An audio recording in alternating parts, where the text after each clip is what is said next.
Hello and welcome to Choralosophy Podcast, episode 60. Labels Won't Stick to Isaac Cates.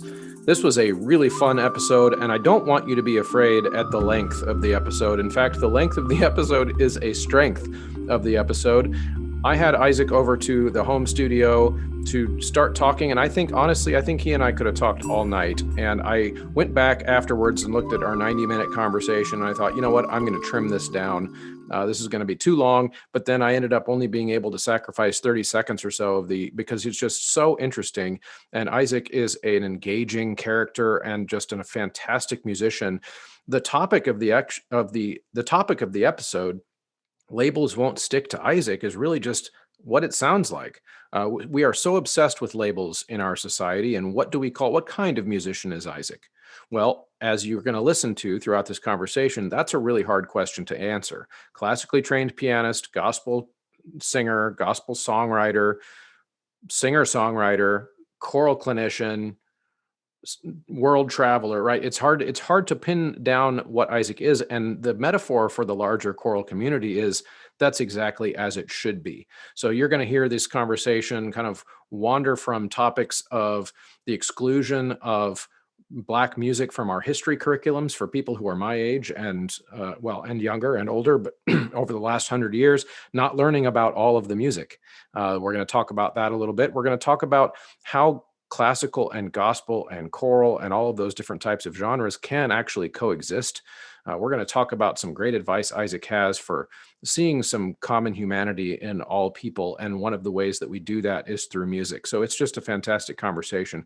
On the way in, though, the Atlanta convention is coming up close. It's going to be about a month away from when this episode comes out, and there are still some spots left. It's starting to fill up kind of at the last minute as everybody gets vaccinated, but that's going to be an in-person, April 9 to 11. All you have to do to get signed up is go over to choralosophy.com/choralosophy-con. Really easy to find. There's also a Facebook group.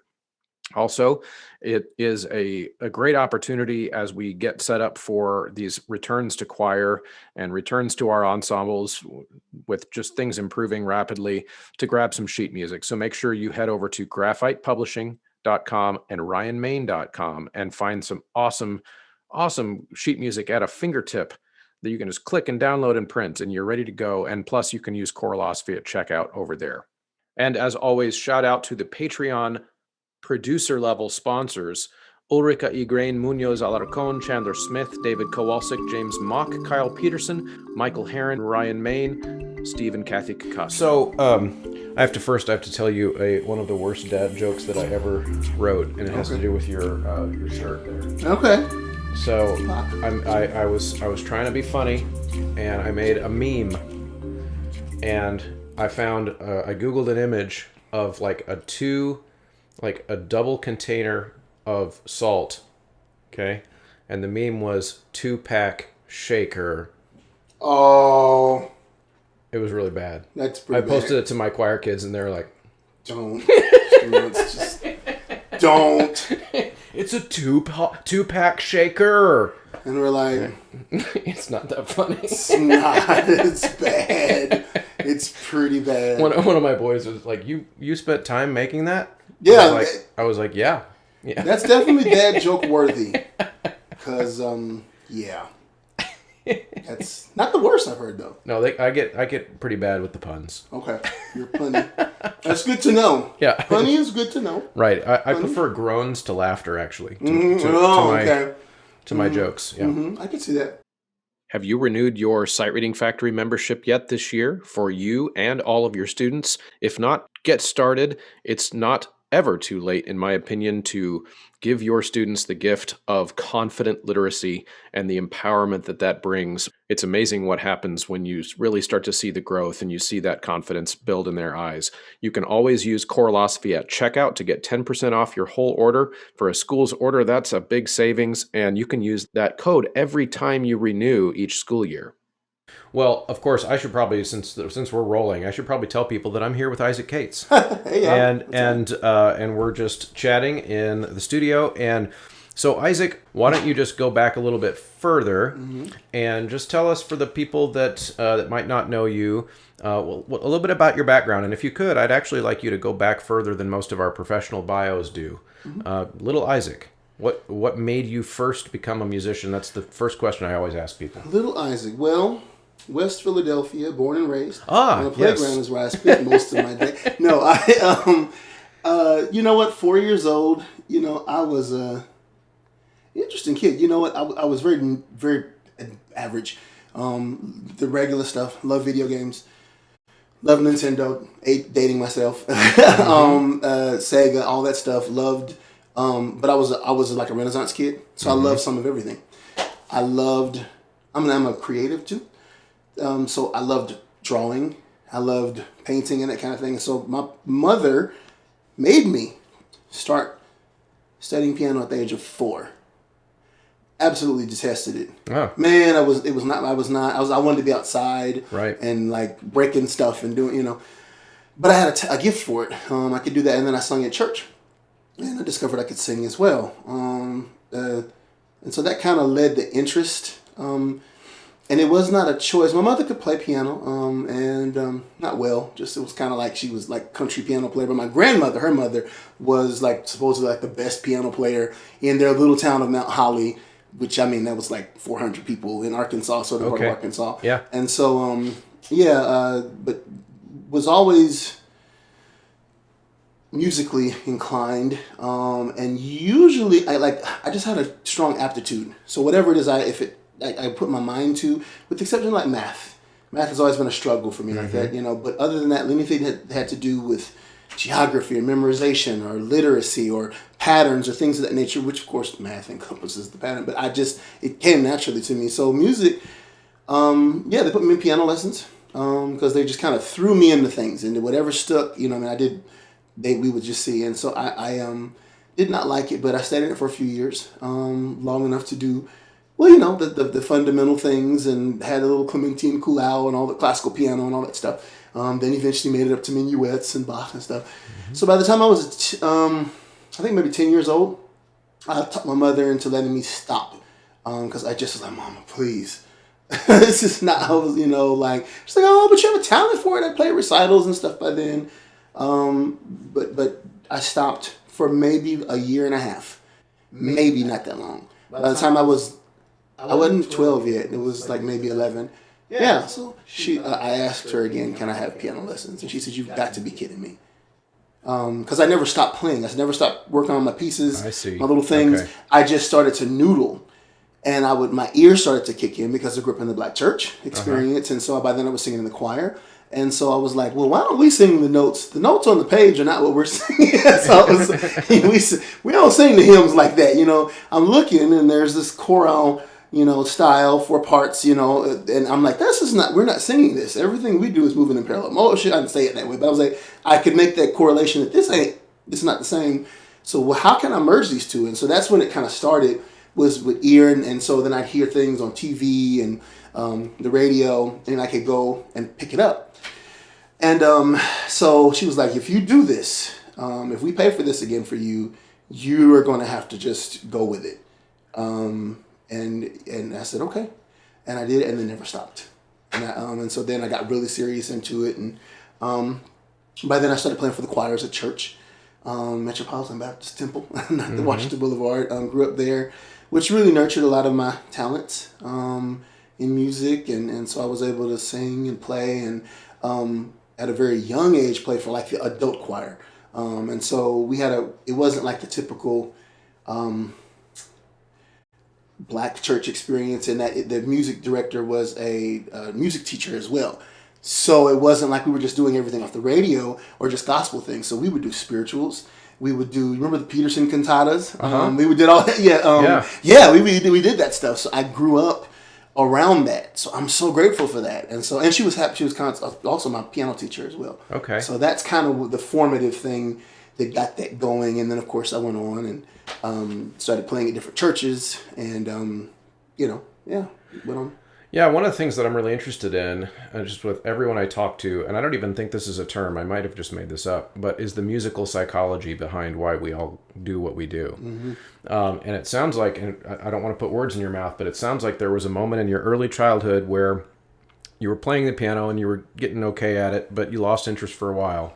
And then one of the things that sparked your interest was that you were starting to see parallels between what you were doing at church and some of the stuff, maybe even at school or in your piano lessons, and you were starting to make connections Yes. between these things. And I find that fascinating because I think that, of course, I'm a teacher, so I'm always thinking about, like, when I get a kid in my classroom, what are those musical psychology moments? Like, why they chose music for some reason when they came to my class. What was that? And in most cases, it's something on their iPod. Sure. Or in their head, in their earbuds somewhere, like, that got them interested in the concept of music. And then how do I help them connect those things? Sure. Like, Yeah. and that's one of my favorite things to hear stories about. So that's awesome. So let's keep moving forward then. So then college happened. Like, what did you study then when you got to college? Well, I was at UMKC, piano, Uh-huh. with Phoenix Park. I don't know if you remember her. I don't. Phoenix Park Kim. She's at one of the universities in Indiana now. Do you remember Nick Phillips?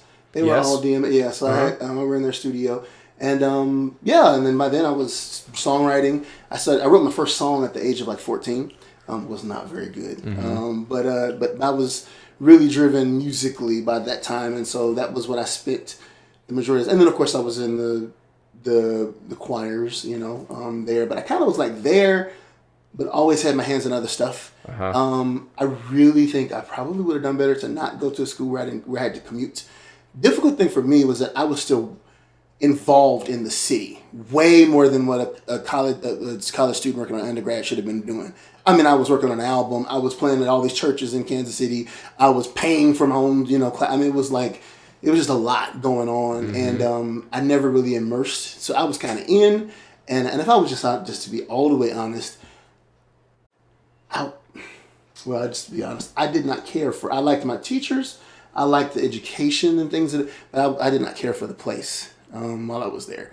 I did not find it to be very diverse, welcoming. I mean, I was like one of 6 black people that was there, so I was always like in and out. Of course, I had my buddies, the Ben Gullies, and the people. We're sitting in Ellswick, and Ellswick. Shout out Dr. Ellswick. Shout out to you, Beth Ellswick. If you're still listening, you are amazing, and I love you dearly.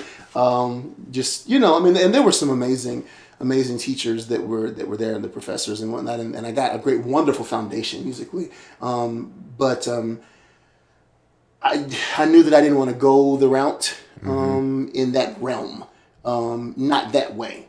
And so now, consequently, as a teacher now, a lot of times when I'm talking to students, I really try to encourage them to think about all of the different aspects that will involve your musical career, your interests, your talents, because you have a lot of options. You know what I mean? I don't know. I don't think I just really didn't. I was just kind of told, "Oh, that's what you need to do," and I was like, "Okay," as opposed to, I mean, there's so many different schools of music all around the nation that you can go to that have different styles pedagogically and different things if you're going to do commercial writing. And I think the thing for me, a traditional conservatory makes you an astute musician, which I think it does. I think there's a wonderful foundation and the pathos and just the nuts and bolts and the deeper things of musically that I acquired through that. Phenomenal. But then you got to figure out how to make money after doing it. You got to figure out how to negotiate a contract. If you're not going to be going to the realm of education or working with a symphony, I don't like practicing 5-6 hours a day. So I mean, it was like, if and even when you learn this music, it's extremely difficult. And you got to keep your chops up, and it doesn't pay as well as you think until you get much older. Right. And so.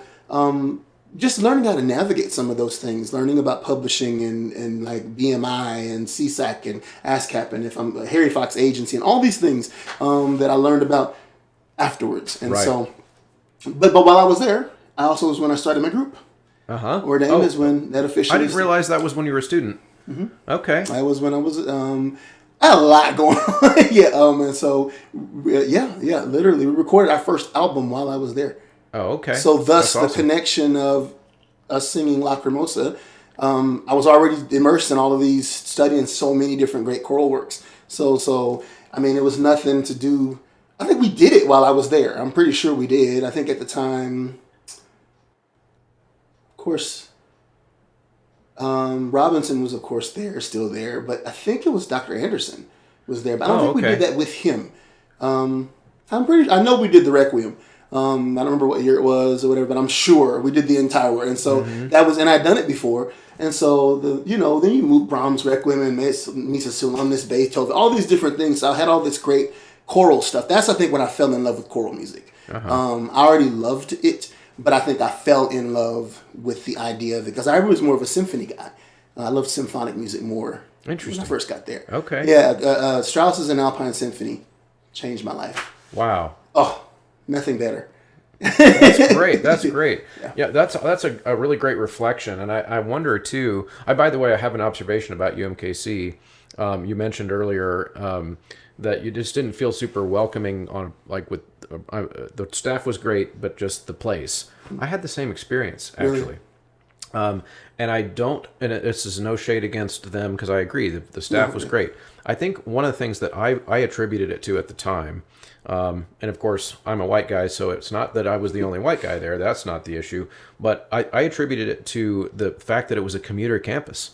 Yeah.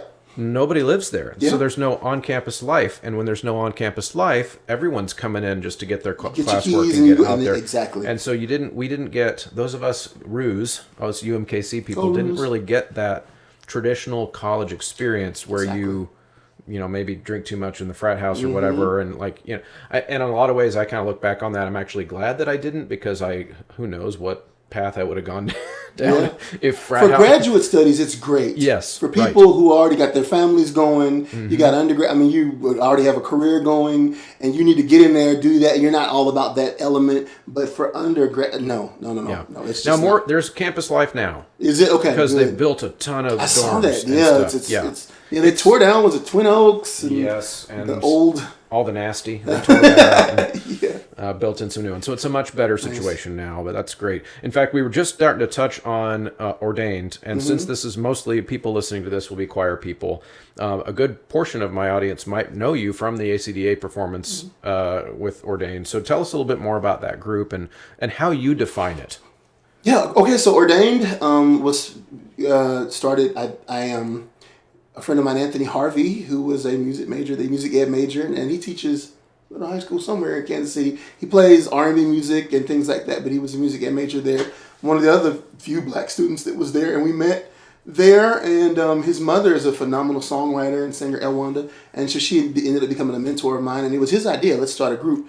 And I was like, because we were both songwriters doing gospel music, and I was like, I don't know. I mean, it wasn't a bad idea, but I wasn't sold on it. But then I just said, okay, yeah, why not? I don't have a deep story.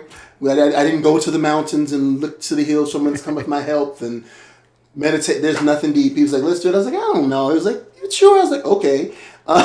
Literally, that was it. We started calling people. I wish we would have spent more time praying. Even the name, he named the group Ordained.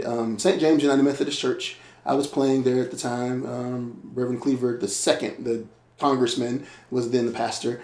And I think we sat down and we were like, okay, we know we're going to have these singers. They're going to be different people. You call people you know, I'll call people I know. The people who I called were all colleagues and friends and worship leaders. Some of them sung jazz, some of them sang R&B, some of them whatever. And now it's the same way even to this day. And he called people he knew as well. And that was it. And I actually somehow I ended up getting the majority of the singers. They were all people that I knew. And most of them were the ones who stayed. And then Anthony ended up leaving the group eventually. And he had a lot of things going on with his career and his family and kids and stuff. And I was like, okay. So now I've kind of inherited this group that was not my idea. It was his idea. And I always tell that story because you never know what God's setting up. You never know what's happening, And so I'm like, I'm left with this group that it was not my idea. And it was not originally Isaac Cates and Ordained. It was just Ordained. a singing ensemble. We would go to sing at churches, and people. So with this, whoever's group it was, whoever knew the director. So we were co-directors, Anthony Harvey, Isaac Cates, and Ordain. So if they would, Ordain would get up and they would say, "Well, Isaac is here. Isaac in this group Ordain." Whoever knew the person, if we went to church, they knew Anthony. I see. Anthony's group in Ordain. So we said, "Well, let's just go ahead and cut to the chase and put our names in front of it." Anthony Harvey, Isaac Cates, and If it's Ordain. Anthony's grandpa's church, then it's Anthony. Exactly. Right? Yeah. So we said, well, let's just, for the sake of fairness, let's just say Anthony was a mess. Anthony Harvey, Isaac Cates, and Ordain. All of that mouthful. It was a mess, actually. And so we did that, and so we would go places, and still people would, so if more people tended to know me and some of the things that I do, so it would always be like Isaac's group. So that's how, and so it just stuck. And so after he left, of course, we just dropped it off, and that's how you get the name. And basically, we started the group. I wanted to sing my original music. I'm a songwriter. That's my first passion, is songwriting and arranging. I love that. And so I had these ideas. I had the idea just to do a rendition of the Lord's Prayer. Yeah, I don't know. That was pulsy, that was in a minor mode, because you don't hear that a lot. And it was just something I had. And I was starting to have really, really, really interesting ideas. And music was just kind of coming naturally. I'm really big on the intrinsic sort of natural thing. When I arranged my rendition of the Lord's Prayer, I just looked at the words, "Our Father which art in heaven, hallowed be thy name, thy kingdom come." Our Father. I said, okay, so what if we just gave a beat? "Our Father which art in heaven, hallowed be," every syllable, gave it subdivision, okay. "Our Father which art in heaven, hallowed be thy name, thy kingdom come." 5, 6, 1. That's normal enough. I said, okay. And that's how that emerged. And that's how we ended up doing that. And so a lot of my arrangements were based out of when I was just naturally, the text I was doing, if it was a spiritual, if it was gospel stuff. I've always had my ears on a lot of stuff. And that was why I even agreed to do the group, was to birth my ideas. And so that's how it ended up happening. And we recorded our first album and released it in 2006. And we've been going ever since. We've toured Switzerland and shared, they've sung my music. We did a Christmas EP, and we're working on a live album now that we recorded several years ago. It's a compilation, actually, of stuff that hopefully will be out in the summer. And so, yeah, it's been 15 years now. Yeah. That's awesome.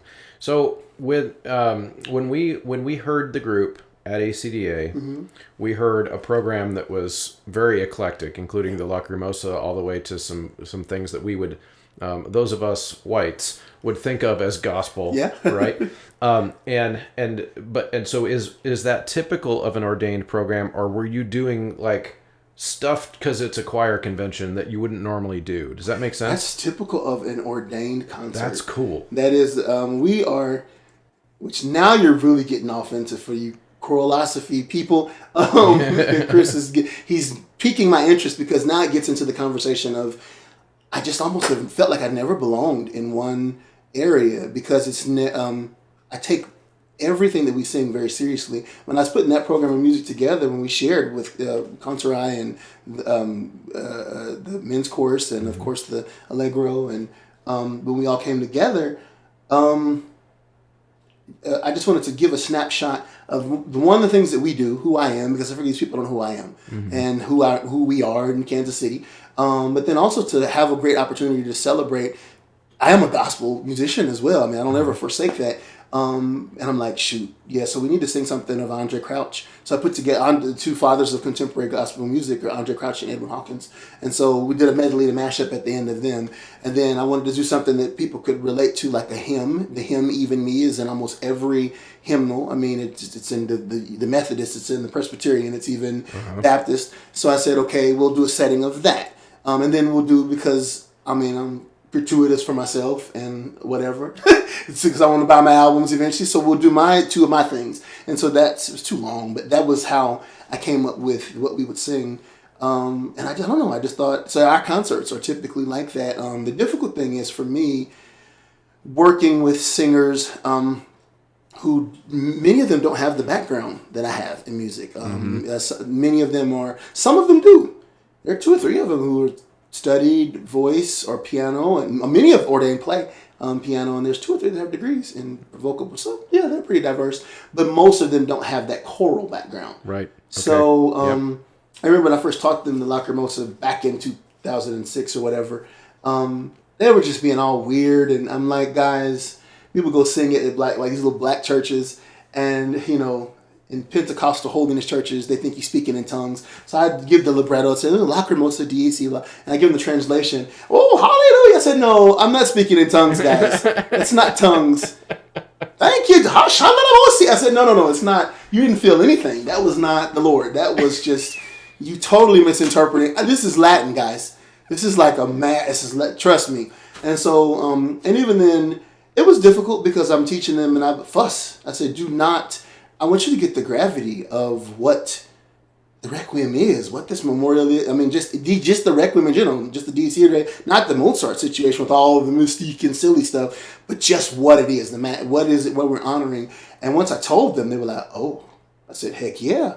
It's serious in nature. Yeah. It's solemn. And they were like, and so the analogy that we picked, so we sing in Latin, and then we go in and we don't sing a translation. We sing the lyrics that I wrote. So it's inspired by the, mourn for the day the dust shall rise and guilty man is to be judged, that component of it. So I said, well, what if I wrote my own, this is my memorial song to my own way of thinking. What if I'm like, okay, God, I don't even know what you have for me in life. But whatever it is, I'm cool with it. That's literally the whole idea. So this is me singing my own figuratively. This is us singing our own memorial, our last rites memorial requiem for our way of thinking. And so that's what starts off, with that component, that sort of petition. And then it moves on to the parts that I wrote, where it says, come Holy Spirit and stay with me always. Within you, I'll remain, for in you I'm sustained. It's kind of, so that's the gospel component. Yeah. You know what I mean? And so, very strange. I did not think anyone would ever sing it. I never thought I'd have the tremendous privilege of singing it in front of, brilliant choral people like from all around the world. Nervous as all jacks. Because I don't want people to think, oh, he's butchering our Mozart that he didn't complete himself. Right. Yeah. But people go, well, you're gospelizing. I said, but in reality, I used the original content as inspiration for the song of my own. So that's literally, so it's more of an interpolation. And then I made it even more sacrilegious and went on in Tech Nine re-recorded it in 2000. I didn't know that. Yes, Tech Nine did it on his album, Full Circle Moment. He did it on his album Special Effects. I produced 4 songs on that album in 2016. Okay. And one of them was the Lacrimosa. He heard my version. So I had to teach him, sit down with Tech and say, well, first, before you listen to mine, this is the original. Listen to this is the purpose of it. So I got to teach Tech Nine this on the phone. And he was very engaged and wanted to know about it. And which he's very musical, by the way. He can sing. He sung in choir. But anyway, he was very engaged.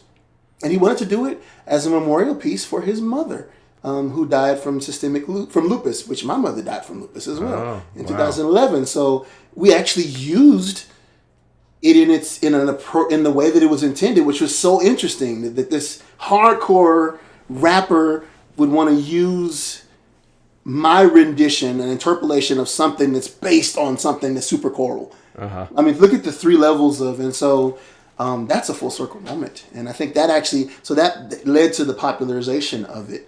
So before the choral community even knew about it, there are all these little tech fans or whatever that, oh man, Lacrimosa, I love that Lacrimosa. I said, okay.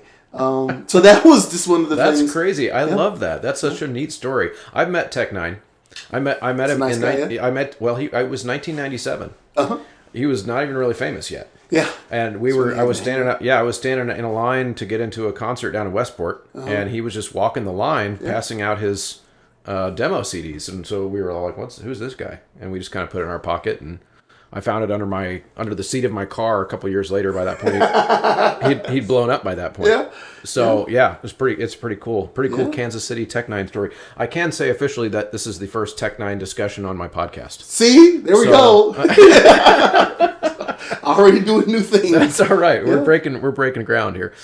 So I think you might have actually kind of touched on my next question anyway, because I was going to ask you how you, like, if you had to pick a kind of music that you would spend your time on. Let's say magically you could pay all your bills with a certain type of music. I'm just going to guess that you would say that there isn't a type of music. It's so difficult because I really enjoy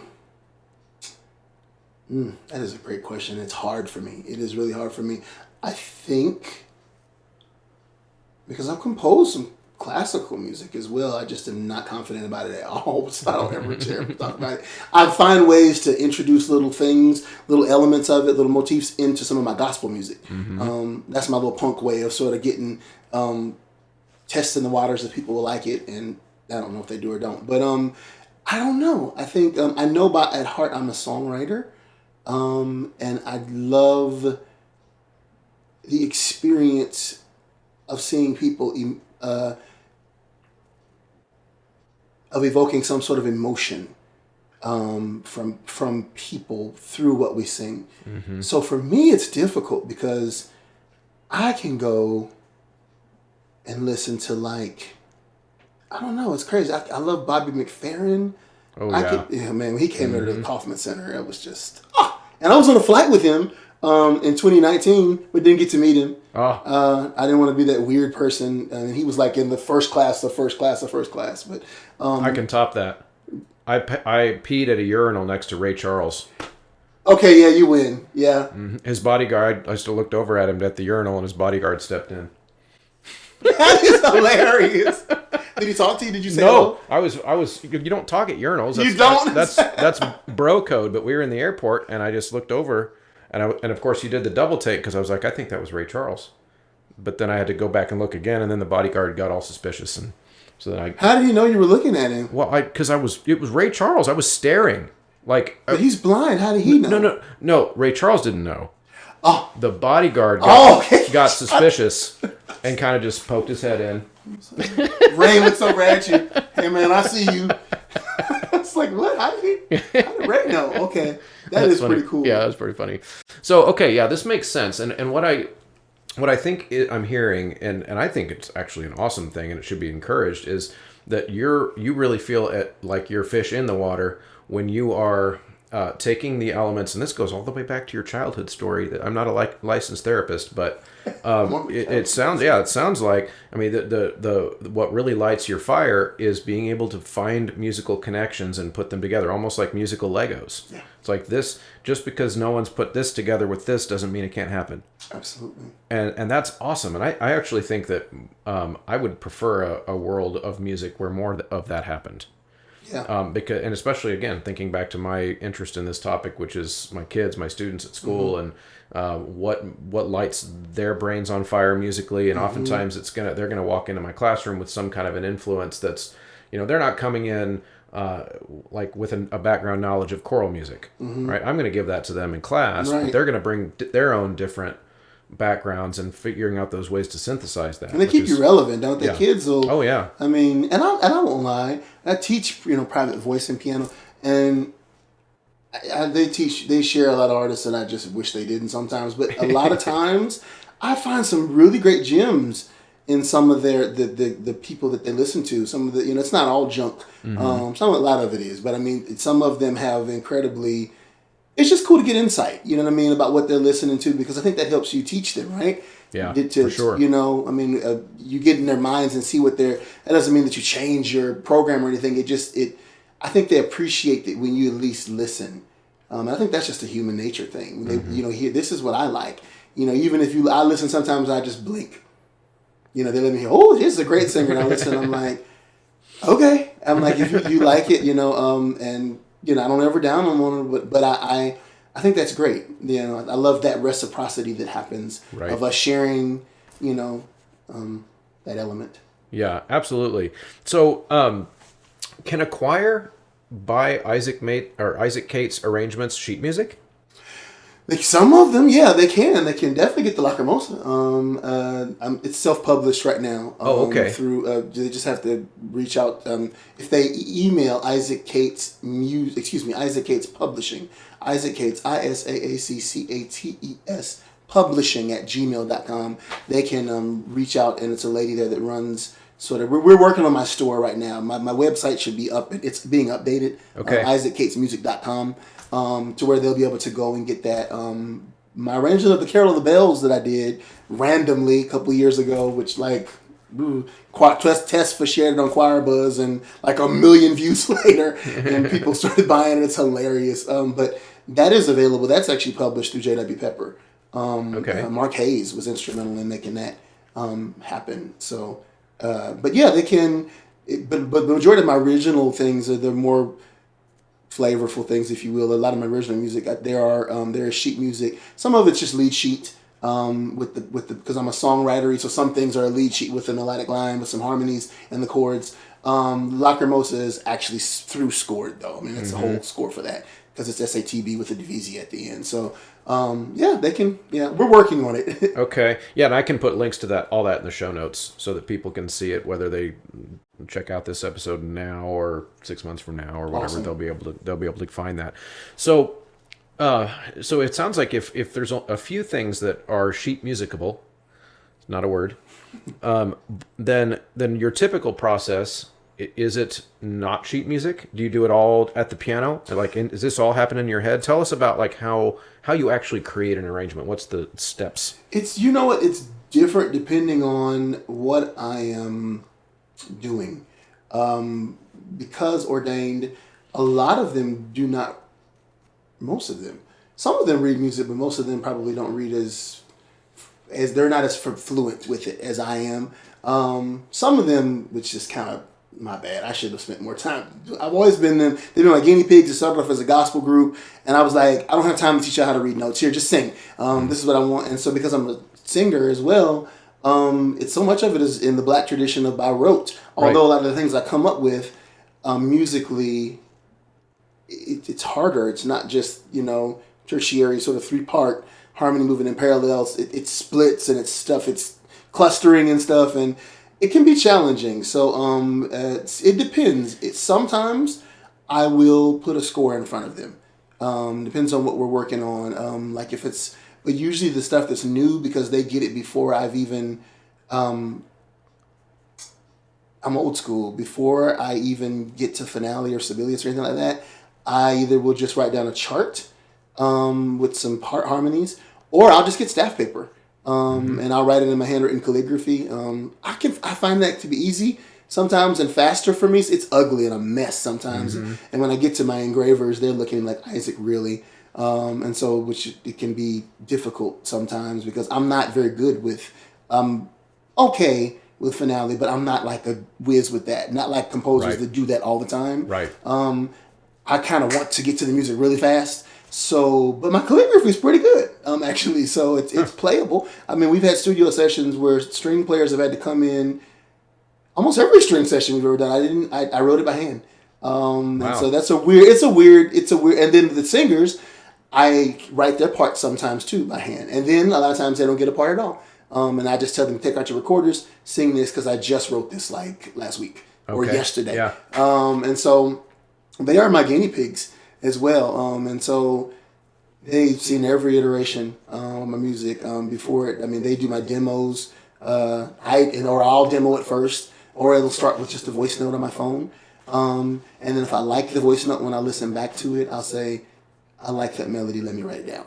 And I will write the melodic line down long before I put chords to it or anything like that. I'll just, if there's a melody or a counter melody, if there are embers, if there's like a spark that's there and I feel it as a writer, yeah, that's good. Or that's something. Even if it's not good, it's not nothing. You know what I mean? And so that's kind of how I treat it. And so with my arrangements, I mean, it's a hodgepodge of mess sometimes when you look at it, because it's papers and sometimes it's stuff I've scratched down and I've written through it and that kind of thing. And then some things, I do tend to write everything down, believe it or not, actually, though. I let them embellish. Sometimes I let them riff. And, if they hear a major, second, or a minor, something like they hear something with the chord progressions. But I'm usually really funny about that, too. I don't let them do it a lot. Most of what they sing, I teach them every note that I want, just about. I mean, it's very particular. It's like organized chaos. If that makes Kate's control freak. It's sort of, yeah. If they were here, Ordain would say yes. They would say, because I'm like, it's so weird. I mean, because you know what? If in the choral world, you'd have a score that's just extremely particular. It's written out, everything you prepared beforehand. So I use some of those elements still, but it doesn't work because I don't have a group that does that sort of thing. Right. You get what I'm saying? Oh, so yeah. I've had to adapt it. You know what I mean? But then I have my black tradition of we sing everything by rote, so I can just sing it real quick by rote, and they're gonna get it. So it's a very fascinating mashup. Yeah, I'm fascinated just thinking about how many musical elements must be at play doing what you do. Because yeah, I mean, there's just even if it even sounds like yes, you've got the classical background, you've got the Black Gospel Church tradition of music, but there's also, it sounds like, some just kind of commercial music aspects to it. Like I'm almost picturing you working in a studio, like if you were working with a rock band, it would be a very similar kind of a thing. Yes. It's just that instead of the rock band, you've got singers that are Totally. we're just trying to work this together, and some of it might be different by the end of the recording session than it was supposed to be, but it works out. We just did. What did we just do? Oh, we just did. We sung at the International Folk Alliance conference. That is it's going on right now in Kansas City, similar to what we did with ACDA. Once again, a brand new audience for me. Like ACDA, that was a brand new audience. I was familiar with ACDA. I'd never been. I was familiar with so many of the composers because, like, I'm a fan of a lot of, we Dan Forrest and Michael McGlynn walking around, and I'm like, I know all these guys' music. Yeah. Who's become my buddy now? Hey, Mike. But like that's. Yeah, for me, it was a new world, and so we did the same thing virtually just this week with the Folk Alliance, and so it's so fun you should mention that, the musicality, and we did an unplugged sort of thing around the piano, and the guitar player Bo Bledsoe, he was like, "Yeah, Isaac," I asked him to play one of the songs of my original songs, and right before we taped it, he was like, "Okay, yeah, do you have the sheet music?" I said, "I can text it to you. I can Dropbox it to you real quick." He said, "Well, I'm running the camera and stuff. I don't have time to." He said, "Can you write it up? It's an easy song." And so here I am writing the chart for my song. About 11 minutes. I just wrote it real quick. He played it right there. I don't know that we really rehearsed it either. He played it exactly as I wrote it. I mean, he's a true pro, though. He's incredible. I know Bo, yeah. Well, Bo is he's played on my new album too. He played Oud on my new album. Yeah, it's a song that I utilize some Middle Eastern sounds. I have a Hanun player. I have the Oud. I have a Dabruka on there. So it's I wanted to play with some of those sounds on the new track, and so I reached out to him, and he played it. And Bo is brilliant. Yeah, he read my chicken scratch and played it like we were getting ready to do a live recording. Yeah, it was phenomenal. So I say all that to say, yeah, it is. There's a lot of musicality. Alex, I don't think about it because and I will say that's why I'm thankful to you and KC and places like that, because I could not wedge into all these different places. One of the things you might not be aware of is that the Choralosophy podcast is entirely listener supported. The content I produce here is free and will stay free. And the way I keep myself solvent and keep the show running is having listeners who I depend on and appreciate dramatically helping out. Of course, using the promo code at the affiliates is hugely helpful. But if you want to be more directly involved with helping the underwriting of the costs of the show, you can do that at Patreon. Patreon.com/Choralosophy. Patreon is just a website that allows membership by voluntary monthly payment to help support a creator of content like myself. So you can go to patreon.com/Choralosophy and get in the door over there for as little as $3 a month. $3 a month will get you access to the private podcast feed. Once a month, I do some behind-the-scenes episodes that go right into your podcast player alongside the main show, as well as lesson plans, any other types of materials I create along the way for my classroom. I might dump them there, as well as advance notice of who's going to be on the show before the rest of the audience finds out, which means that you can kind of feed me questions of things you'd like to hear me talk about with that guest as they are signing up to come on the show. So head over to Patreon. If you support the efforts of the show and the mission of the show, that's a great way to help out. Okay, well, if it's okay, let's zoom out and get a little bit meta. Okay. So we've talked kind of about how hard it is, or how hard it would be for you to put a musical label on either Isaac Cates or a musical label on Ordained, because it's intentionally this hodgepodge of different things, right? So saying Isaac Cates, the piano player, well, that would be not enough. Like that wouldn't describe it. Isaac Cates, the gospel musician. That's not really accurate either. Isaac Cates, the classical musician. Not really accurate. So the concept of labels, even beyond just the music, what do you think about the way we tend to want to label each other all the time? Like, why is this such a hard conversation? It's extremely narrow, and I get the functionality sometimes of it when you talk about vocation or career path. There's a lot. There is, there's purpose in it in times. But then sometimes we just do it because you want to have something to call something to liken it to, and to restrict it down to something. And I think that is a bad habit. Mm-hmm. I think that is a bad habit. Sometimes people just want to be a musician. You know what I mean? We just lost Chick Corea. This phenomenal jazz pianist, especially in the contemporary era. But of course, he was connected to like Miles Davis and stuff. He was a phenomenal classical musician as well. You know what I mean? To listen to him play Bach was sweet. Oscar Peterson, my favorite jazz pianist, and phenomenal. He's Canadian. He was incredible. His chops were otherworldly. But I mean, you could listen to him play Chopin just beautifully, and you would hear no influence of jazz. You would not know this is a jazz pianist. His interpretation, he learned it, and it's like, and so I'm like, he's just a piano. Yeah, the thing that he got famous for is that, but he could have gone in any direction. And I just think we should be careful with labels.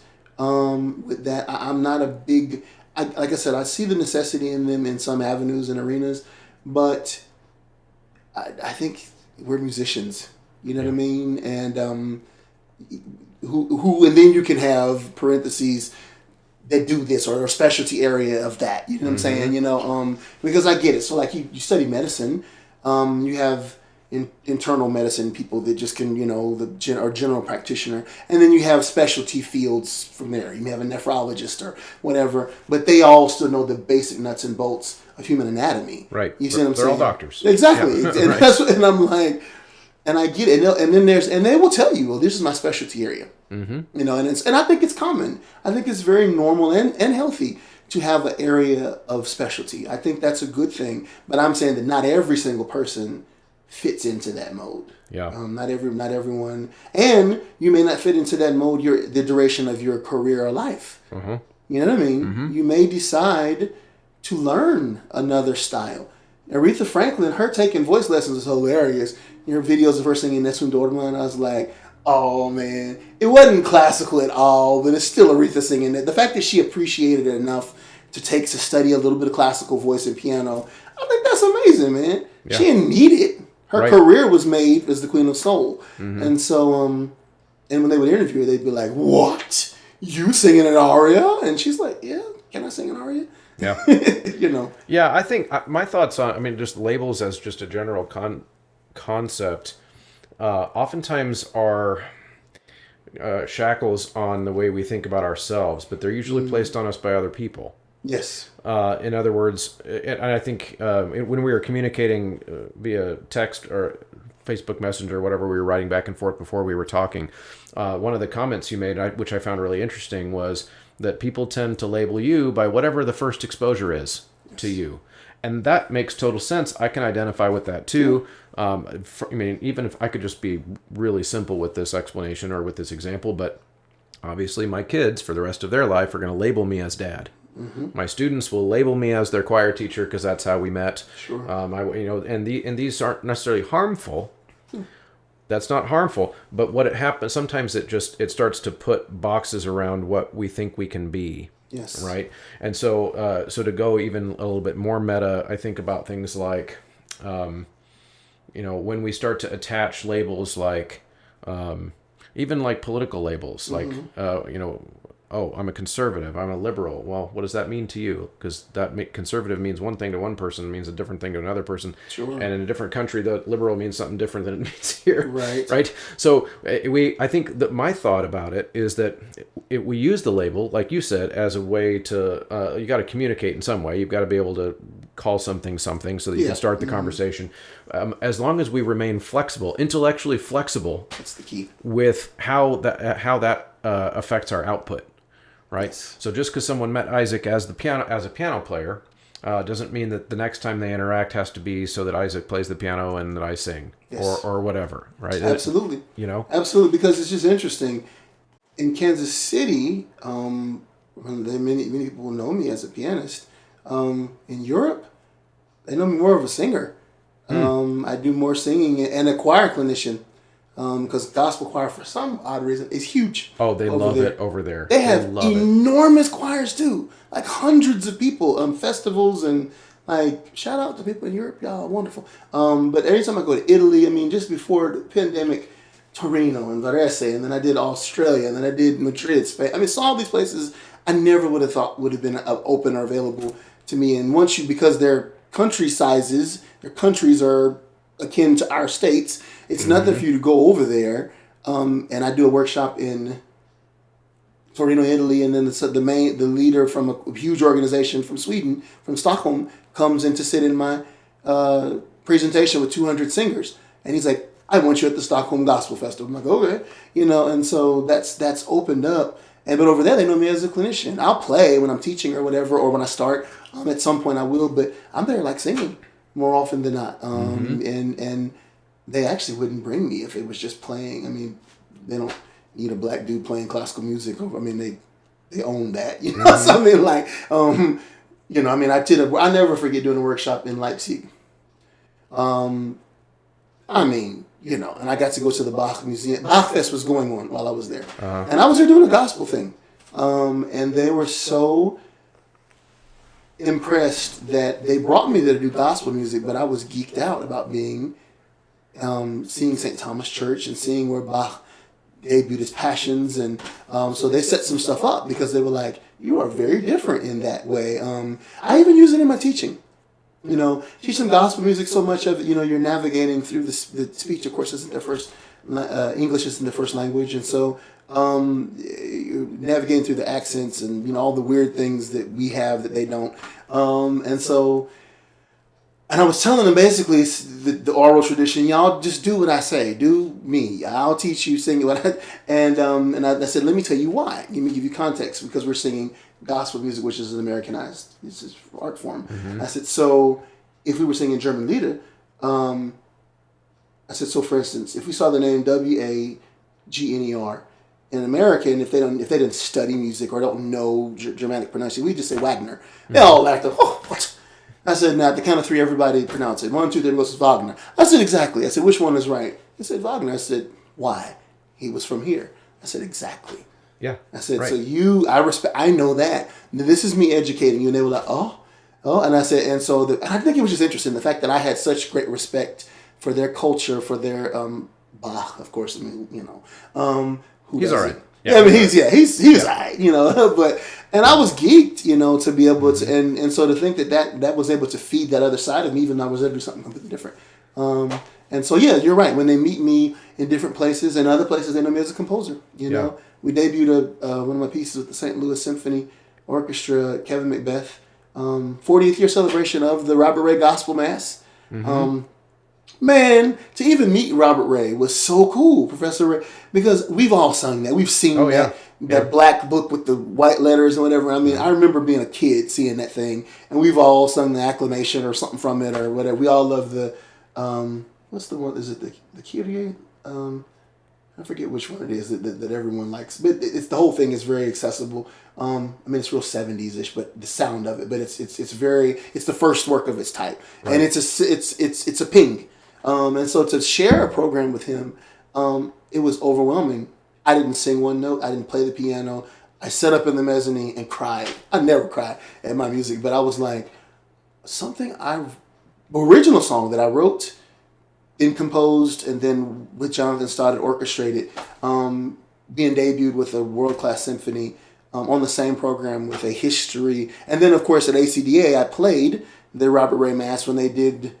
It was after the Legacy concert, I think. Yeah, I know what you're talking about. I played that and then Dr. Andre Thomas is sitting out in the audience, and what I did not know is he played the debut of it. I was mortified when he told me that. I was like, no! And at first I was excited. And I'm like, no! You listen to me play. Adding stuff. And he was like, oh, Dr. Thomas is so encouraging. Oh, Isaac. Oh, it was marvelous what I heard. I said, play, Isaac. He was just great. Just the most encouraging. I love Andre Thomas. Dr. Andre Thomas he's the GOAT to me. And not just because of what he's done for music education. I'm going on a long tangent, but just who he is as a person, and how encouraging he is. And so in that situation, I was a pianist. And so, and I think everybody can be there, because think about it. You're Chris the singer as well. You're also a group leader. That you have your. So many people have so many other. I like Craig Hella Johnson. Yeah, it's a great name. Yeah, brilliant. Yeah, first of all, his voice.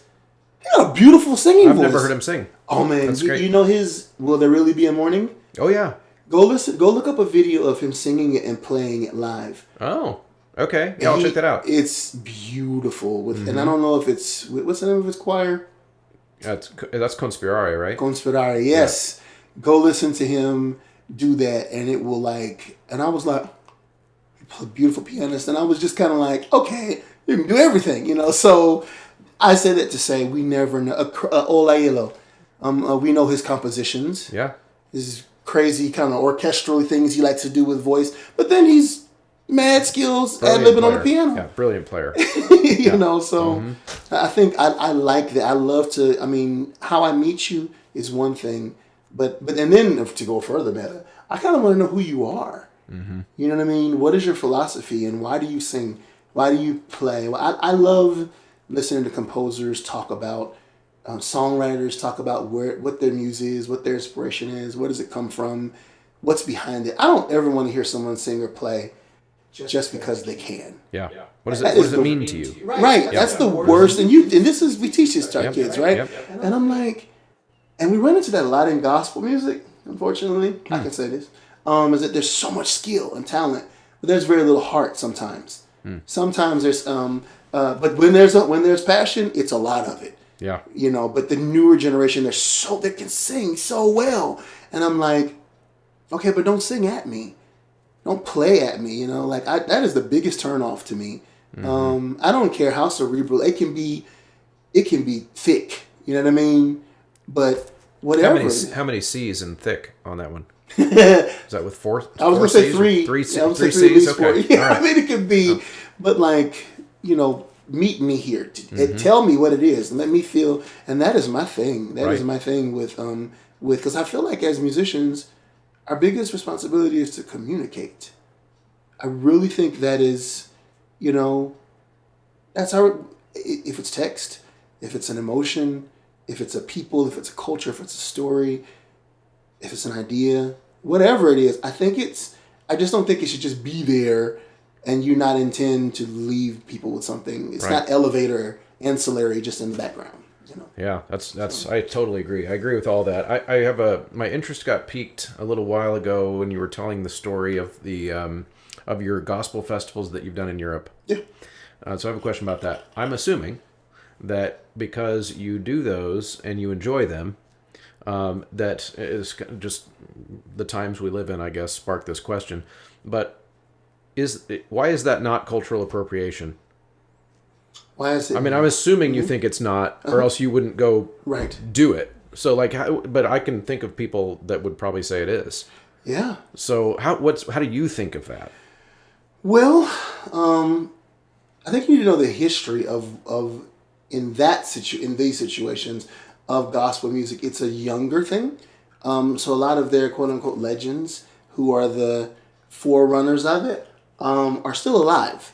I think that's a big piece of it. And they are, in many cases, it's an art form. They appreciate the art of it because many of them are not believers.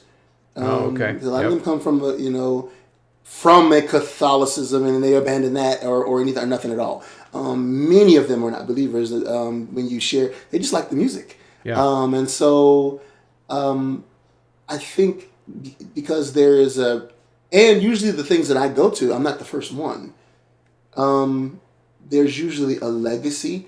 There are people who forerun something before me and they've gone over, and I don't look at it any differently than, for instance, I talked about Dr. Thomas earlier, and or any black conductor who goes, Rollo Dilworth, anybody that goes to do statewide situations. Dr. Thomas has done that on a national and international. Like he's one of the few that's actually done that over there, and it's no different from that. It's a whole festival, and so I look at it as an educational component. They enjoy the artistry side of it, because when I go over there, I am a clinician, but I'm also an artist.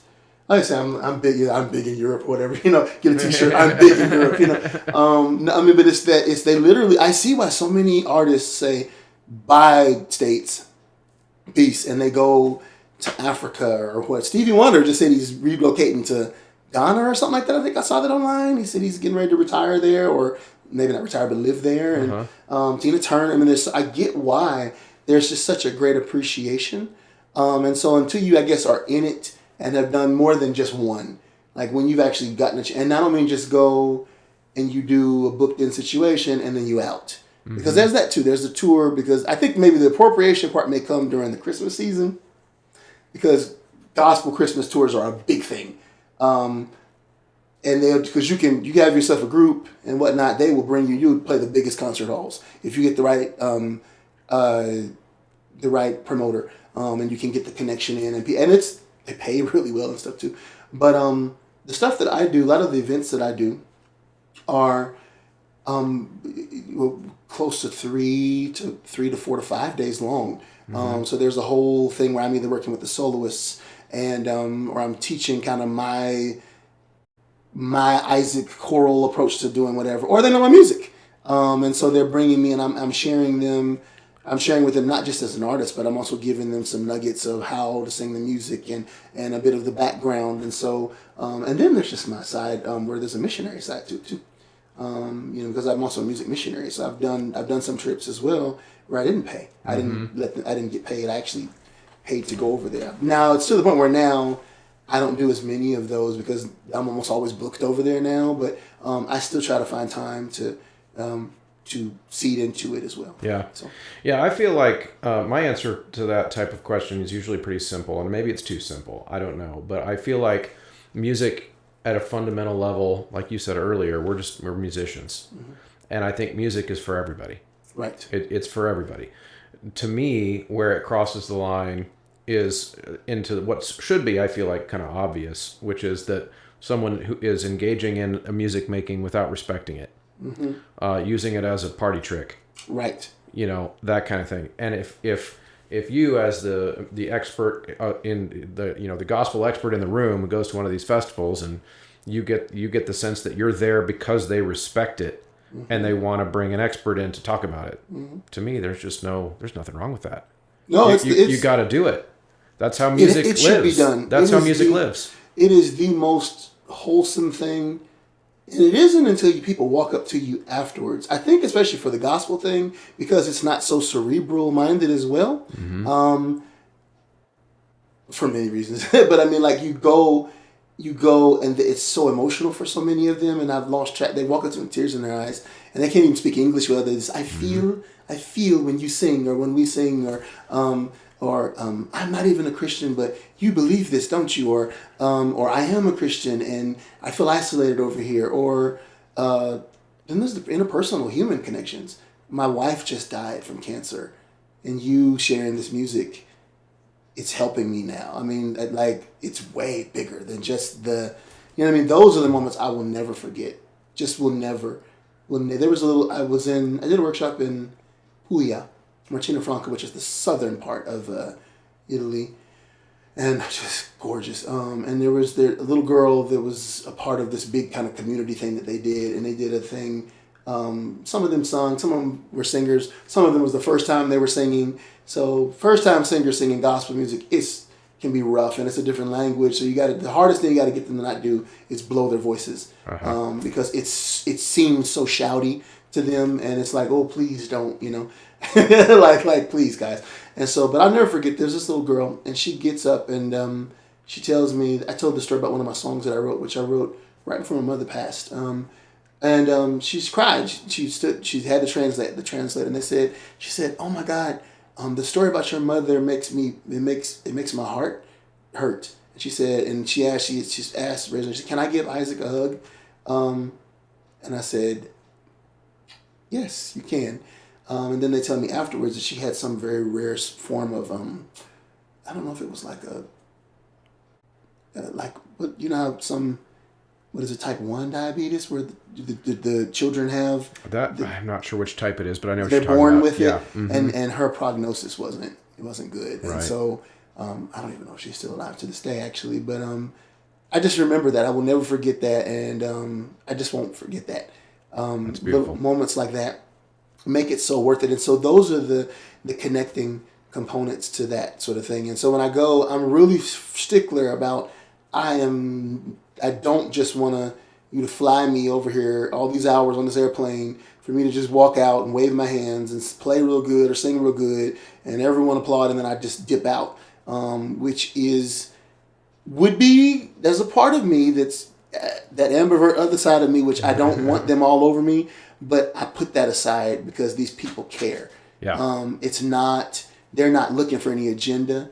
They're not looking for me to write something for them for free or do something or weird, whatever. I mean, almost always it's really, really, really, really legit and wholesome.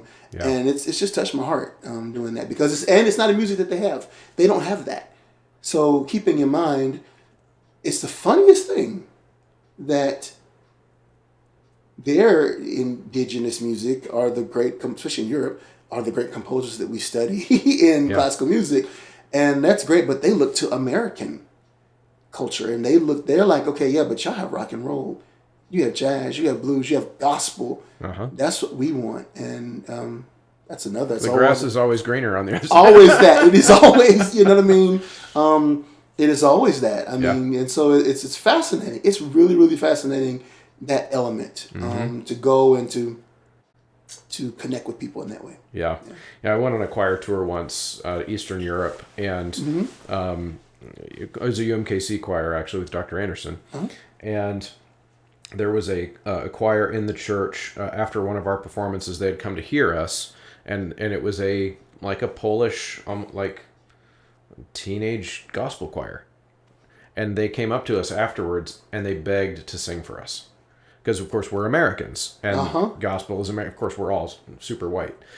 But in their mind, we're Americans, and gospel's American. Sure. And they wanted us to hear that they could sing gospel. Absolutely. And we were like, great, line it up. And, of course, we don't really know. We're not gospelly trained. Is that gospelly trained. I've been gospelized. Right. But at the same time, it is a style that, at the very least, even white Americans are familiar with because we see it, we hear it, we're around it. Even if I wasn't raised in the church in singing that way, I can recognize it right away. I recognize it when it sounds authentic, and of course, it didn't sound authentic because they were Polish. It was only, whatever. But it was really amazing just to see how badly they wanted to share with us. Yeah. How badly they wanted to connect with us, and they wanted our validation after they were done. And of course, we gave it to them. Deep down in my mind, I was thinking, "Oh my God, that was really, really square." But of course, I didn't say that. Of course, I was very nice and all that. So it's an amazing thing because we don't, when we share each other's musical cultures, we don't always get it right. Right. We don't always do it authentically. In fact, it's very hard. It would take years. It does to do that. That's a whole. But we still got to try. We still got to try to share. Well, as the gospel music, I will say, it is coming further. It is being canonized. Now, all of a sudden, we're starting to get great curriculum. We're starting to get some scholarly. I mean, there's a written side aspect that is coming, and you're getting in these wonderful musicians like the Brandon Waddleses, who can just extrapolate from every genre, and not even and even as a black man, I must say, I'm glad changes are happening. More need to happen. I don't know how. All that time in UMKC, I never heard the name William Grant Still. Florence Price, Margaret Bonds. It didn't come. I mean, we're not even talking about idiomatic music. Right. You're talking about classical, Yeah. and Art Nathaniel Day. It doesn't, and that's not a human case. That is just a curriculum thing. That is the way things have been. That's international. Exactly. With classical music tradition, yeah. And it's robbery. Yeah. It is and I'm glad that changes are starting to come, and even with stuff like, with the style, like gospel, that I think the thing that's difficult for me is that gospel music, so much of it can be traced. It's not that old. Mm-hmm. Black singing is very old. We're talking about 400 years, but we're talking about gospel music from like let's say the Great Migration, 1916, when it actually popularized and became the same thing that gave birth to the Harlem Renaissance and all these the migration northward. That is traceable. That's trackable, and the crap needs to be cut. Like that, that needs to be taught. And I'm glad the conversations are happening now. I'm glad the things that have been. I hate that we had to go through and what we're having to go through, and I hate that, the things that we've lived through in 2020, the George Floyd, all the things that we've always had. But I love that now, all of a sudden, I love that Black composers and clinicians and just the culture is at least being honored and acknowledged. Right. That is a big thing. Yeah. Now, of course, I think it's obvious to anyone listening why that would be a big deal to you. Yes. It's kind of hard to explain as a white person why that's also a big deal to me. Mm-hmm. And so I'll try. I grew up, I'm 41, so I grew up in the 80s and 90s. Mm-hmm. When the idea, of course, I didn't know at the time, but you mentioned robbery of a culture being taught, right? Well, I kind of feel robbed too, in the sense that I never got to read books where the main character was a Black person. Mm-hmm. And that's actually, I do think that's harmful to white people too. Sure. Because it causes you to start to center your own self as the protagonist in all situations. Yes. Right? And so I know, I even think about are you familiar with the New York Times 1619 Project thing? They're kind of the telling of the American history, but from a Black perspective. Not that one as much, no. Okay. It's been this big project for the last 3 years, really, okay. and it's, I think, they publish it through their New York Times magazine, not the newspaper, but okay. And there's podcasts about it and stuff. And there's actually a lot of controversy around that project in terms of some of the things being, is this politically active or is this accurate history? And there's probably reality is there's some of both going on. But what I appreciated about it, even if there were something that I thought, I'm not sure if that's an accurate way of telling the story, but what I appreciated about it was that I got to hear the stories of American history from the first person perspective of a Black person. Okay.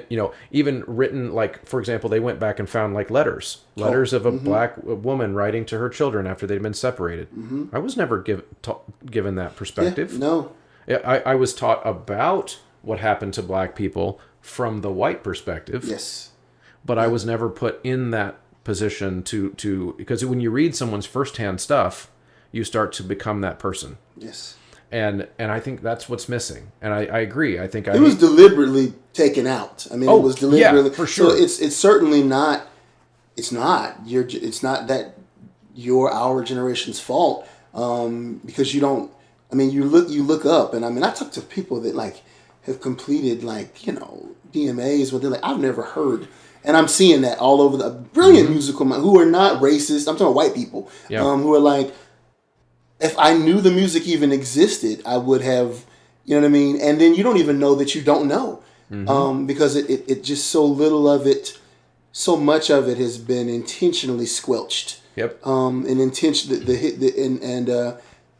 there are some pretty nefarious mindsets that were at play that are now trying to be done away with, which I think is starting. Yeah. I really do believe, because that's what's the most important thing is not just Black people championing the work, but white people as well. And not because it's Black people, but because it's good music. Right. Exactly. At the core of it. That's the main thing. At the core of it, that's what it has to be about. That's the main thing. And I agree. And I think there probably along the way have been nefarious things going on too, although I would say it doesn't even require that. It sometimes requires just I was taught by my teacher, who was taught by his teacher, and he didn't know. I don't know because he didn't know, and he didn't know because his teacher didn't know. And it is like that you don't know what you don't know kind of a thing. And I think there is that, how much of our conservatory education was centered around tradition. Oh, of course. Well, this is how I was taught. Yeah. And now I'm going to teach it to you this way. Well, that includes the canon. That includes which composers. I was taught about this composer, so Absolutely. I'm going to teach you, right? And so I think it's a lot of just no one really means to do it. Well, I shouldn't say no one means to. There are probably some, but most people, I would say, don't mean to exclude it. They just don't know. Yeah. They just well, don't I mean, know. you just think about it. Why would they know? You think about a conservatory, which is older than the university itself, which that within itself, I mean, you're talking about something that's, when you start going back over a century, it's like you start running into some situations where, of course, they wouldn't champion. I mean, how oxymoronic would it be to champion the work of people that are composing, black composers, when, this is, you're talking about way before the idea of desegregation. I mean, black people weren't even considered to be, you wouldn't have historically black colleges if there was not, they were birthed out of necessity. Right. It wasn't like, we're black, so we want to have this. You wouldn't have the AME church, if there was not a necessity to have that. Right. To you know what I mean? That it wasn't like black people said, we want to have our own special thing. It's that because we are marginalized and we're not real people in this situation because of how it's old habits die hard. And it's all connected to what it was founded upon. It was very much founded, and I'm not one of these people but it's the truth. I mean, it's just, you cannot negate the transatlantic slave trade. You cannot, it's all the way things start. It would take that much time. It would take 400 years to get past some of those atrocities and those mindsets. Dr. Joy DeGruy, she's amazing professor of, I don't know if it's like philanthropy, and I know she teaches social justice, and she wrote a book called Post-Traumatic Slave Syndrome. Okay, I haven't read the book, but I know the term. It's they got some videos where she talks about, and she's just brilliant, and she talks about basically the cognitive dissonance that white people have, even if it's inherent, they don't know that, well, the black people deserve that somehow. I mean, there's something that's there, that and then that they separate themselves from the actions that are taking place. And she also supposes in her book that basically that there's trauma on both sides that was never dealt with. Because why would it have been? Even when the slaves were freed, even when desegregation happened, there was no dialogue. The dialogues and things we're having, it didn't happen. It was there was no therapy to undo or start at least some catharsis for all of that damage and that happened for black people. So black people, we grew up, and my dad telling me, you have to be better than white people. You have to be smarter or work harder because the world is going to be against you. And I didn't have a lot of that, but he certainly had that conversation with me. Don't play with that, because you're a big black dude and you're automatically, and there's some truth to some things I experienced. And inversely, I don't believe that generations of white people had to outlive some mindsets of their grandparents. Some of them are still alive today. And I know because I see it. And the generation that's coming up, man, those kids are so beautiful, man. Now, mind you, they're not interested in like religion or any of that stuff. But when I tell you, they don't get the ugliness that was racism. That, unless it's been taught into them, but just in general, I agree. They just don't. Their hearts are so beautiful. I see it all the time. I see it too, and I agree that I think I'm optimistic, and I don't think it's going to take us 400 years to heal that, because they are learned behaviors. I've actually told the story on a couple different podcast episodes, but we're deep into the show now. So, my daughter, when she was 3. She's 12 now. We're at the playground here in our neighborhood, and there's a little black girl playing in the sandbox, and probably 3 or 4 years old also. And of course, they played for a couple hours and just had a grand old time. And afterwards, she she's 3, so she's just now starting to have full sentences and all that kind of stuff. And she gets home and she's so excited. And I was like, "Did you have fun at the park? I made a new friend." Like, "Oh, cool. What'd you like about her? Why is she your friend?" Well, she had a ponytail like me. Her human instinct Wow. was to notice the thing that they had in common. In common. Right. Yeah. And then as the world then later teaches us that to find the differences. Yes. That's really when I talk about this topic, that's kind of the angle I'm continuing to zone in on.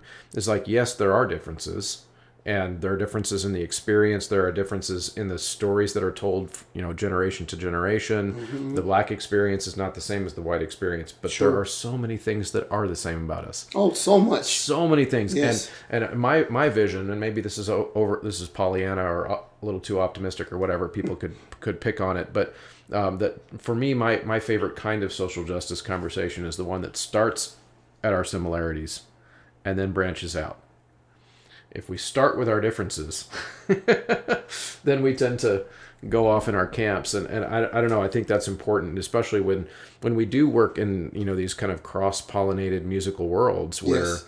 if we want to make progress on any of this stuff, we have to do it together. That's so true. I like the word that you use, it cross-pollinated. That is so true, because musicians, it's inherent that we would be more inclusive and more Mm-hmm. open and more accepting of one another. I mean, it's not politics. You know what I mean? Mm-hmm. It's enough divisiveness in so many other aspects of life.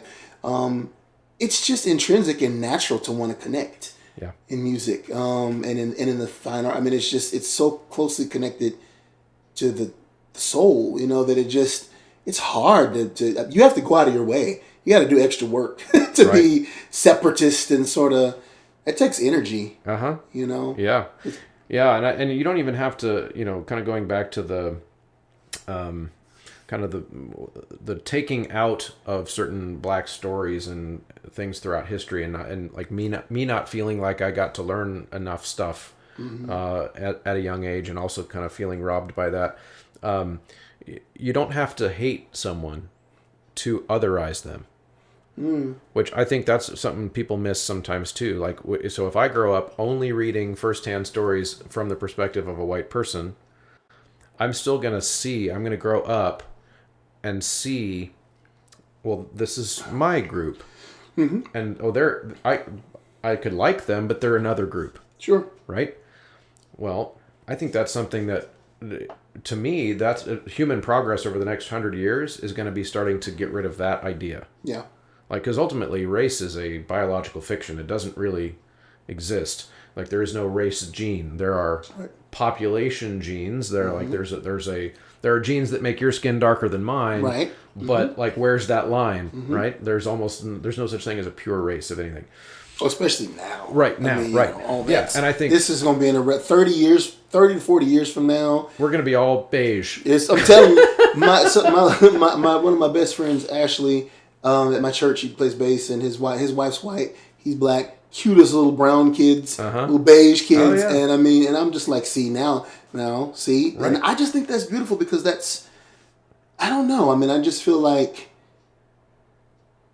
we have to keep moving forward, and we have to keep growing and expounding and evolving, and I just think, because I'll really get in trouble. It's on the other side too. You know what I mean? Because then there are the Black people who have a strong distaste for white people for no reason. That's they don't even know why. Let me say it that way. It's one thing to have because there's a certain generation that I totally get why. I think we pretty much all do. Yeah. But then there are some that there's just like, I believe the character of who you are inside is so important. I know people who are Black who are horrible. I'm not going to just I'm going to love everybody because I'm a lover of people. But if you showed me that you're a horrible person inside, I don't care that you're my brother. Yeah, that's fine. But just you a jackass, Right. I give me that's every race has every creed and color, and so that's just kind of I've never had the mindset of loyalty to one group just because I have my biases like anybody else, of course, because I have my experience that I've lived out. But until you show me that you don't deserve to be a recipient of my regular grace that I give to every human being, now when you show me otherwise, then you get booted into the category. You one of them. But if you show me that you are a decent human being, that you're alive and you're flawed just like me. You're trying to live and make it and family, you want to belong. It's, it's not, and it's so natural to be that way. It is unnatural to go through life separating things out and finding things to nitpick and bigotry, all of that. Your daughter said it best. She had a ponytail like me. Mm-hmm. It's so true. Yeah. And I feel strongly about that. I really do. I made some dear friends during this pandemic last year that this passion we lived through, suffered through. I remember if you remember when Milan they had, like, it broke out real bad there first. Yeah. Okay, yeah. In Italy. My friends warned me. One of my friends, Monica, she's like, Isaac, it is bad here. If it's going to be there like it is here. She warned me a week or so before. And I was like, Monica, you're like, literally, are you okay? She's like, it is terrible. What's happening in Milano is just a nightmare. Which makes sense. I mean, it's when people travel there, the trains go down. It makes sense.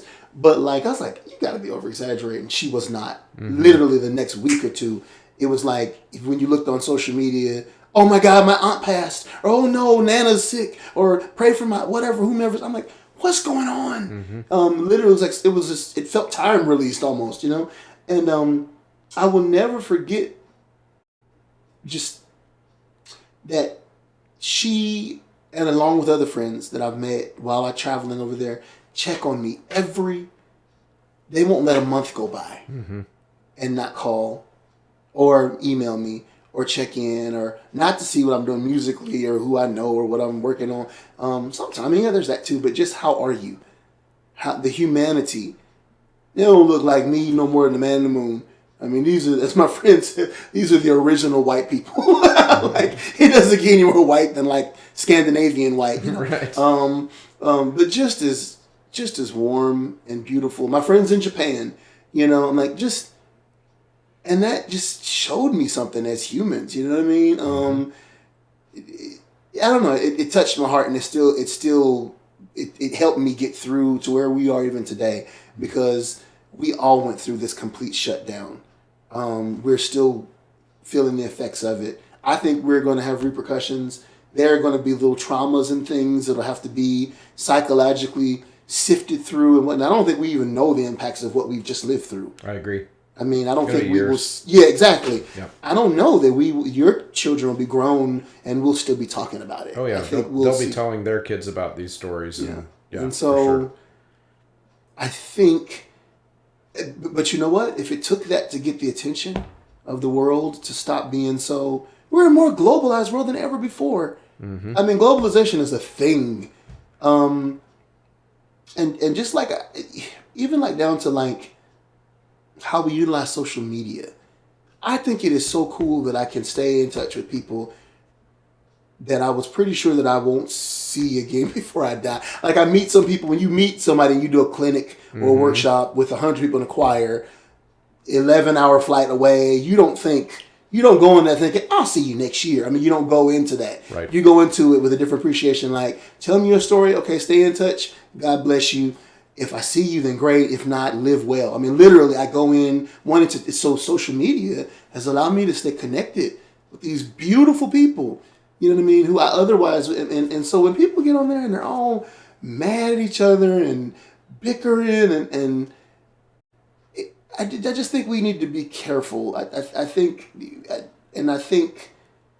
strongly that our human qualities need to take the good qualities need to be paramount. Mm-hmm. You know what I mean? And I've seen more of that in this pandemic. I've seen us,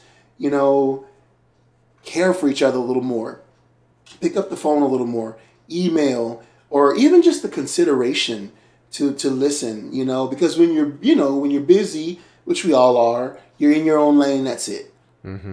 That you're working on that, and you're constantly working, especially in America. We work hard here. We're always working on to the next thing. And so I've taken more time to read books that I'd never read before, to listen to artist music whom I'd never paid attention to, who I knew they existed, but I just never cook new recipes and just try. Because it was uncomfortable at first, man. Yeah. First 2 months, a nightmare. Mm-hmm. Just an absolute nightmare.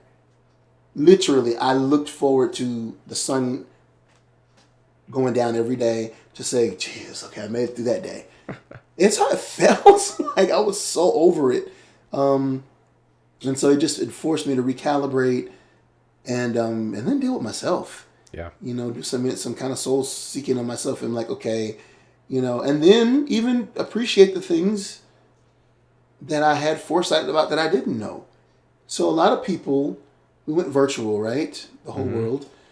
So you have choirs scrambling and choir directors and musicians and the like, trying to figure out a safe way to stay connected, to share music and whatnot. And then from an artistic standpoint, as an artist, a lot of people were trying to like go do virtual things and having to like try to scrimp together things. And I was like, I got a bunch of music people have never even heard. And I'll never forget, a lot of times I do my videos, like the last 5 years of when I get an idea for a song or when some of my music I want to release. And I'm thinking to myself, I never push it that much. I'll just put it out on social media so people know I exist, literally. And even that can feel weird and gratuitous. So it's kind of like, I don't make a big deal of it. But I'm so glad that I thought to do that then, because now I was able to just, because I'm not going to put my people in danger and let's go and sing before it's time. And we didn't for a long time. And so I would just say, well, you haven't heard this song. I put this out to you several years back, so just go look at that video. I'm so glad I did it. I'm so glad I had that stuff because I didn't do any virtual things with the little squares and that stuff. Right. I didn't do that with my group. And it's great. The technology has been great for people that have done that, but it's a lot of editing. It's a lot of work. It's a lot of, and I was like, man, it's enough people that don't even know my canon of music. Let me just send you something I did 5 years ago because you didn't see that anyway. You got on the boat about 2 years ago. Right. So go check out, and that's what's happened. That's great. Literally, that's what's happened for me, and it's just been a great time of self-reflection. It really is. That's great. Yeah. Well, I could do this all night, but let's wrap this up. Cool. With a final thought. So you are, as we discussed earlier on in our conversation, putting a musical label on you just isn't going to work. It's not going to stick. We're not going to get one that sticks up to you. But you do have that tangential relationship to the choral world, and that is where most of my audience is. So if you could give like just maybe a final thought to the choir world that I haven't given you a chance yet to express, even of just like if you had your pick of how the choir world evolves after the pandemic is over, stylistically, how it chooses to outreach, anything really that you think that would be a good little bit of, hey everybody, do what Isaac says. Well, what would you say? What would be your advice? My first advice would say, do what Isaac says and go buy all of my music online. Download anything I've ever, go down the rabbit hole and just research and download everything, sing my music. No, but really do that first. But then after you've done that, I would say, no, to choir, you are the most special people. We have such a wonderful gift that we share. I'm proud of, I would first of all say that. I'm so proud of us, of the choral community, specifically ensemble community, because you got the wind ensemble people too, and they like to see the resilience. And I know there's depression. I know there's uncertainty. I know there have been many nights of just frustration, pulling out your hair, having an extra cocktail, doing whatever. I get it. I totally, and appropriately so. But know, first of all, that the response has been tremendous. And that I think there's purpose in what we've just lived through and what we're still living through, because these conversations would not have happened. Mm-hmm. All of the dialogue that I'm seeing happen, that we're experiencing, it would not happen if we did not have the pandemic. I'm just certain of that. It would not, because we're all busy. Every one of us had, we're working towards it. And we had a complete shutdown that made us stop and talk to each other. Yeah. And so I would say to the choral world, gear up, because it don't get complacent in this that we are now. Take the good moments, the good things, the technological advances, the new innovations that we have in rehearsal. Don't just abandon them after, like, oh God, now that's over with. Now here we go, page 7. I get it, but find ways to incorporate that, and above all, incorporate the tender hearts that I'm seeing. Mm-hmm. The hearts for each other, to share music, to program new music, to care a little more deeply about your students, to have a little bit more empathy for this art form. I would say that's what I would say. Keep that, and then like, no, start planning now for the next. You know what I mean? Mm-hmm. With knowledge, all this new knowledge that we've gained, it's like we went away on a planet, and all of a sudden we have someone gave us the playbook on some different. So we got like an opportunity now. Right. You know what I mean? We can right a whole bunch of wrongs. We can write a new score, if you will. I mean, there's a new that whatever you want and whatever you see for your programming, for your ensembles, for if you want to commission new work, if you're gonna revitalize old. I mean, like there's no reason for status quo. Yeah. There's that's just gone out the window now, and I do believe that it's going to be better. I'm a believer that the worst is never what's last. I don't believe that. I think the best is always, the worst thing that you live through is never the last thing. And so I'm just a believer of that. And I think the choral world should like celebrate, like, and plan a party, you know what I mean? With the music that you program, with the way that you connect, with the way that we connect. You know what I mean? I think take the things that we've learned, because that's another thing. Not only are we emotional people, we're smart folks. Just quirky people, you know what I mean? But like resilient. And I have learned that in watching this. I mean, it's been astonishing. It's been astonishing to me to see where we are. And so I'm excited. I can't wait till the day where we're talking about this 3 or 4 years and we're like, y'all remember back when? Oh yeah. And we'll refer to it like almost like 9/11. It will be that. And then I would say, I'm an optimist at heart. And so take that in an optimistic way and don't squander the time that we have left. I mean, 500,000 people in America have lost their lives. Millions of people around the world. I think we have a responsibility. Yeah. And that's what I'd say. I can't think of a better way to end with the thought of having a choir party. Yeah, man. Gotta have a choir party. I love the idea. Thank you so much. That Absolutely, was really brother. Yes. Awesome. Yeah, man. Thank you so much. Thank you so much for sticking around to the end of an episode. I always appreciate it, especially on these long haul episodes. But I think if you stuck around, then you were sucked in by Isaac just like I was. He was here at the house until about 9:30, and the kids were in bed down the hall. And like I said, if I were a single guy in my old single days, I could have kept going for another couple hours and we just would have kept nerding out on all kinds of music things and societal things. But that was a really engaging conversation. So thanks to Isaac for letting us inside of his brain there for a little while. So of course, as you get to the end, always remember it's very helpful when you like, share, subscribe, comment, leave ratings, all the different things that we love it when you do on the podcast. It helps a lot. Hope you're enjoying the show. Thanks a lot for tuning in.